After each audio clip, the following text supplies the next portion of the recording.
Adrien, tu as écrit ce livre Mon Doudou, paru aux éditions InPress.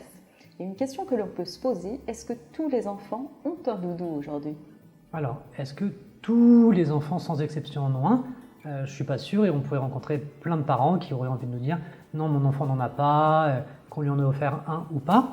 Mais ce qui est intéressant, c'est de se dire que le doudou étant un objet transitionnel, ça peut être autre chose que celui qu'on nous a offert ou qu'on a offert à l'enfant, même si ça peut l'être dans plein de situations aussi. Et ce qui est intéressant, c'est de se dire que les enfants ont tous des phénomènes transitionnels, mais pas forcément tous un doudou au sens matériel concret du terme dont nous avions parlé la dernière fois au niveau de la forme.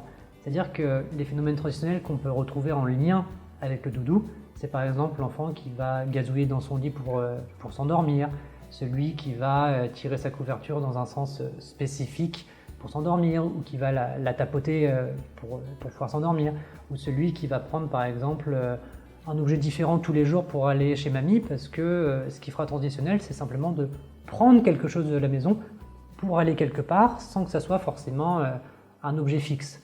Donc est-ce que tous les enfants ont un doudou au sens de l'objet concret? Pas forcément, mais tous ont des phénomènes transitionnels parce que c'est nécessaire pour comprendre ce que l'on ressent, gérer ses angoisses et comprendre un peu le monde et le lien aux autres. D'accord. Et certains enfants ont plusieurs doudous. Alors qu'est-ce que cela signifie? Il y a deux cas. Il y a ceux où il y en a plusieurs parce qu'il peut en prendre un qui fait fonction de doudou, peu importe lequel, pour aller quelque part. Et ça peut changer tous les jours. Je me rappelle d'un enfant qui allait en crèche avec une petite voiture différente tous les jours, et les parents étaient un peu inquiets de savoir si est-ce que c'est bien qu'il y en ait une tous les jours ou pas. À partir du moment où c'est celui de l'enfant et celui qui le rassure, peu importe s'il change, si c'est l'enfant qui a décidé de le changer et d'en faire quelque chose.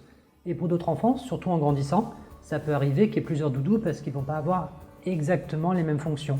Il y a celui qu'on prend quand on a peur, il y a celui qu'on prend pour s'endormir, il y a celui qu'on prend quand on s'est fait disputer, il y a celui qu'on prend quand on est triste, etc. Et donc, souvent quand il y en a plusieurs, c'est que soit la fonction est partagée, soit la fonction ne dépend pas forcément de l'objet. D'accord. Et enfin, un autre cas de figure dont j'ai entendu parler, certains parents ne veulent pas que leurs enfants aient un doudou. Oui, il y a certains parents qui peuvent avoir soit pas envie de soutenir le côté industriel, commercialisation du doudou, ou peur que l'enfant puisse créer une dépendance à cet objet. Mais ce qui est plutôt amusant, c'est que l'enfant en ait un ou non, il se saisira forcément de certaines choses dans son environnement pour se rassurer, et qu'il en ait ou pas, il en trouvera. Et ce qui est important, c'est d'apprendre à repérer ce sur quoi l'enfant s'appuie pour se rassurer, et pas simplement qu'il en ait un ou pas. Merci beaucoup Adrien pour ces éclairages. Je t'en prie.